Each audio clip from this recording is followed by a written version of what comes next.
On this episode of The Streets, young deviance, the early signs. The crime stats indicate that many, if not most, of the gun killings in Barbados are perpetrated by teenagers, young men, 16, 17, 18 years old. It's a concern for law enforcement and criminologists. The experts see the need for better systems to spot the signs early in the school system in order to make early targeted interventions. At the same time, research shows that many of those involved in crime across the region had educational challenges, low educational achievement, or even dropped out of school. Professor Corinne Bailey is professor of sociology, crime and social inequality, and director of the Center for Criminal Justice and Security at the University of the West Indies, Cafel Campbell. We are now paying a lot of attention, thankfully, to identification of risk. There are a number of projects that we at the center are involved with across the Eastern Caribbean trying to identify risk. Speak to the various risk factors. Right. Um, we're talking. So what we've done, I should backtrack a bit. What we've done is we've developed tools. We've taken tools that have been used elsewhere, modified them for the region, validated them, and we've gone into a number of different countries within the Eastern Caribbean to try and understand risk, quantitative tools, qualitative tools. Out of that has come um, a few things where none of these should be surprising to us. We're talking about low levels of education. Those who are involved in criminal activity, young, and it's always, as you know it, we're talking about young men, young boys to men, um, generally show a lack of education. We're talking about the vast majority having not completed secondary school, with some having not completed primary school as well. Educational attainment as being a risk factor. Mm-hmm. Some would argue that in Barbados, those factors may not, because of the general universal access to education, would not be as severely, that risk factor might not be severe in the Barbadian context, as opposed to maybe a country like Jamaica and have a wider economic disparity. Right. What does your research show? Right. So I mean, it the reasons may vary. So if you take a country like Jamaica, there's more of a problem of access, access to quality education. So because one might say, okay, some kind of education is available to everybody, but in Jamaica, without going too much into it, in Jamaica, there are certain schools that are traditional high schools are the ones that are associated with success. Those are the ones that are well staffed, well equipped, and we tend to recycle poverty because those that are accepted to the traditional high schools are the ones from middle or upper income homes, while lower income ones are funneled into low performing schools. So so we have that problem of access in Jamaica. Here, less of a problem of access, but there are a multitude of reasons as to why one does not complete school, and in many instances it is pressure to work. It is the fact that you may drop out of school because your family is struggling and you want to help to provide, or it may be that because your parents are so caught up with the day-to-day struggle to survive that they do not have the ability to um, to to really watch over, for want of a better word, to adequately supervise your child's process through the educational system, and so they may lose interest. The child may lose interest and just drop out of school. What I can tell you is that despite the difference in reasons, the work that I've done here in Barbados shows that yes, those that are incarcerated for crimes in Barbados, particularly violent crimes, show the same kind of risk profile as other countries. We're talking about the majority having not completed secondary school, and some, again, having not completed primary school as well. It is a very, very common risk factor across the Caribbean. Director of the Criminal Justice Research and Planning Unit, Cheryl Willoughby, a former police officer, sees a need for the police to maintain close contact with the schools in their community because it's at the schools where early signs of deviance become apparent. In 1985, right through to about 1995, when Arville Jordan was the commissioner of police, we saw community policing as one of the strategies that was at the forefront of policing in Barbados. We saw community police officers in schools, and they were able to feedback information to myself. At that time, I was the sergeant in charge of the juvenile liaison scheme.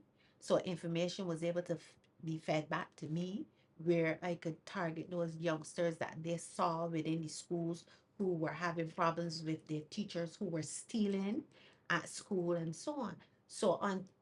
So we need to have that so that police officers can play a more intimate role in liaising with community members, going into the schools, liaising with teachers, so that even violence within our schools can be addressed and they can identify at-risk students within the schools so that that information can be fed back to the social agencies. Herbert Gittins has spent many years as an educator. He has served as General Secretary of the Barbados Union of Teachers and as a principal at the primary level. Are the signs of deviance evident even at that early stage? We have to recognize that there are that students are of many and very different abilities, learning styles, and all of that. And I believe that in terms of the vocational education, because we cannot expect every child to to perform academically right throughout their career. And I believe that what is needed is that we start having a variety of introducing students to a variety of skills, vocational skills, from as early as the primary level. Do not wait until they get to the secondary level where you would have all the vocational subjects and the woodwork and all of those things, but rather have those skills so that each student can find a way of achieving. So if you're not good at the maths and the English and so on, you may be good at art, you may be good at some skill.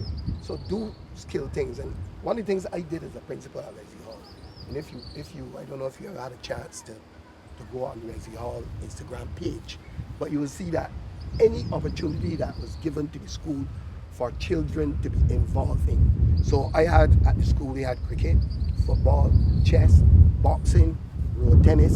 We had a range of sports and any other activity, anything. Just before I left, it was something on financial planning, anything at all that can help a student, because I always feel that each child has some talent somewhere and it only needs to be tapped into, to be explored, and these children can do better. So we need to find a way to bring out whatever talent children have and don't base everything on exams and academic. So I really don't really feel that.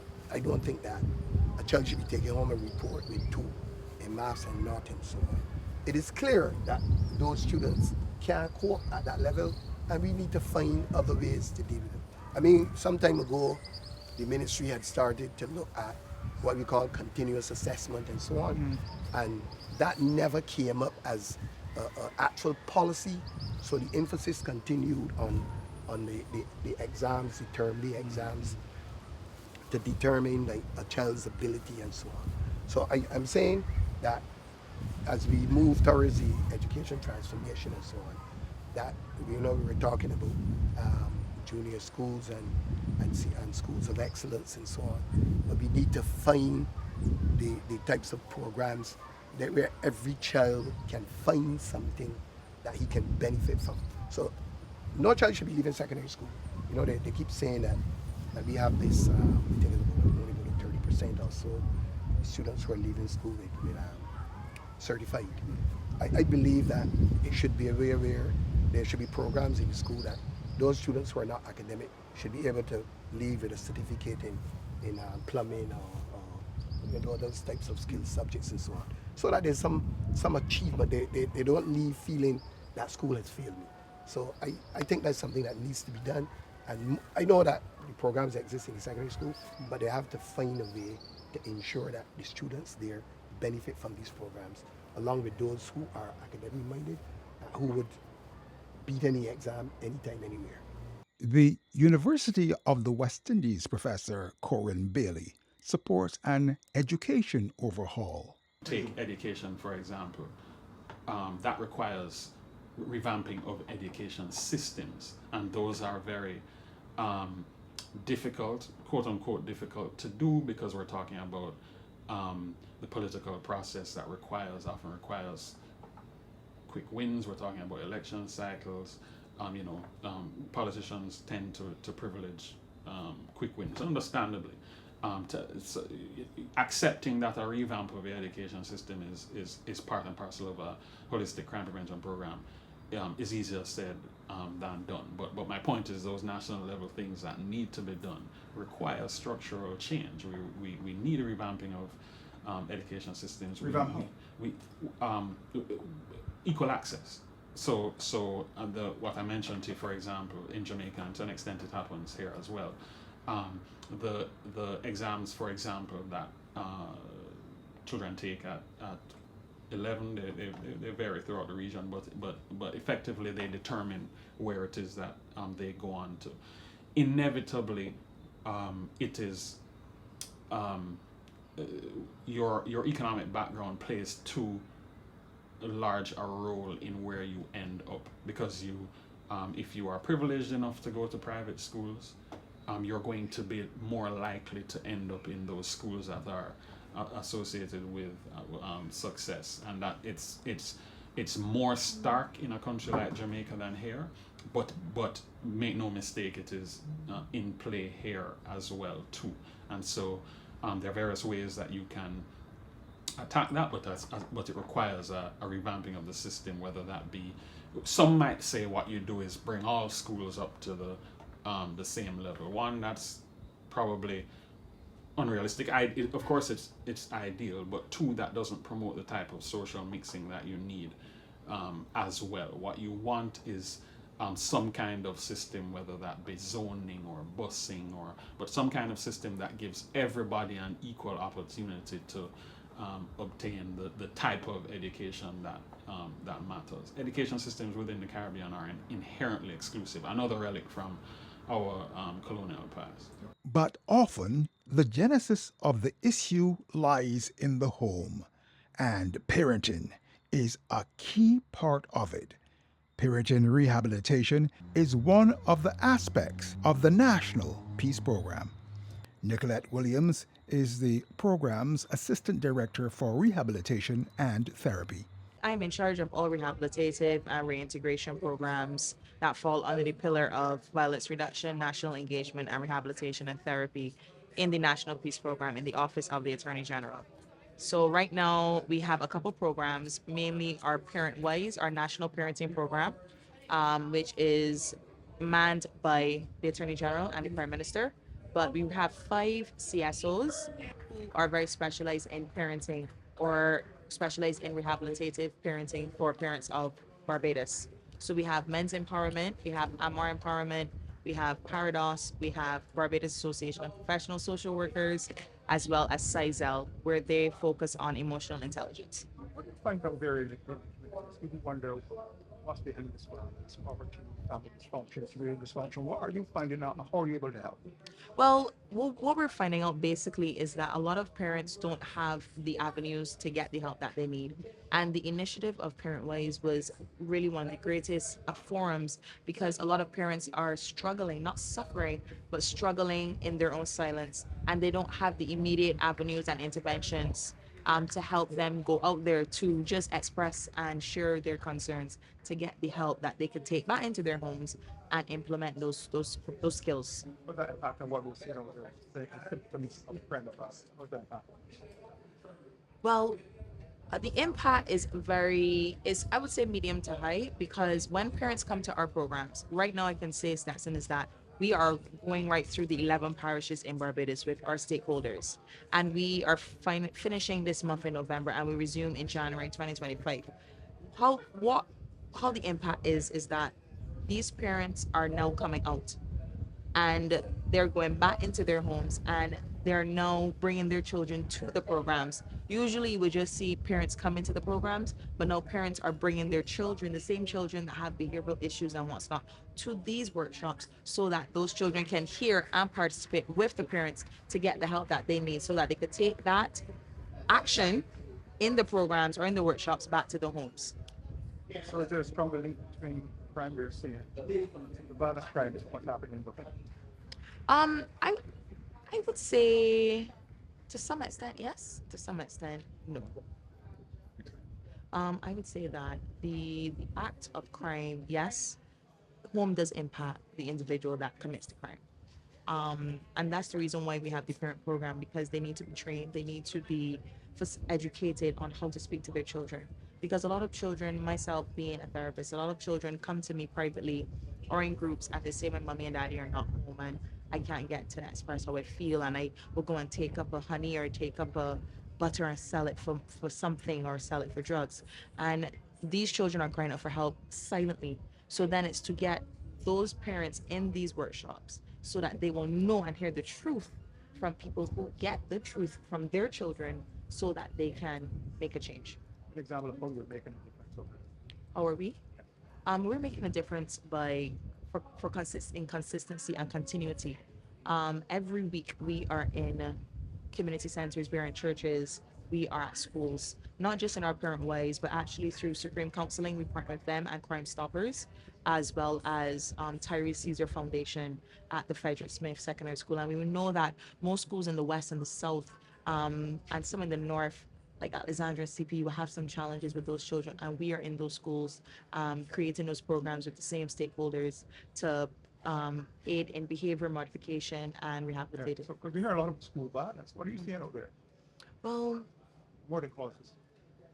lack of company, lack of connection from the same parents, same grannies, same granddads, high substance use. We are seeing that, to be honest. How do we reduce that? How do we work around that? How do we help educate the do's and don'ts of it? We have to go into the schools. We have to have these programs with the parents continuously and consistently. We have to be like a pest in their ears with different alternative interventions. Because if we say one thing one particular way in a very monotonous, they're not going to learn it. So we have to be very creative with the interventions. So you're hearing that there are cases where there's drug abuse, children at very young age. Is that what you're saying? Yes, children are using substances at a very young age. That is the honest truth. Like what? 7 to 8 boys, the research, 7 years old. 7 years old, 8 years old are using substances, Like what? particularly cigarettes, because daddy and uncle and mommy are leaving the cigarette butt on the ground and they're experimenting. Some children are using the active tea bags in their homes, in order tea bags, the actual tea bags to roll in toilet paper, to have the act of smoking. It's not good, but it's the action What was of harder? doing that. Pardon me? What was harder? Oh, definitely. Marijuana is something that is being used at a very young age, as well as alcohol. We know alcohol is legal. So we know that it is in almost every, say 95% of homes in Barbados. So children are going to experiment with that. But again, it's how we educate, how we teach these children in the schools, and we work with these parents in the homes on how to reduce, how to remove, and how to empower these children, that they would not have to pick up a substance or pick up a weapon in the house to commit crime. Next, on the streets, there are many causes of crime. What are some of the solutions? That is a very hard question to answer, because my philosophy is that it has to be holistic. and attacking one without the other just will not work.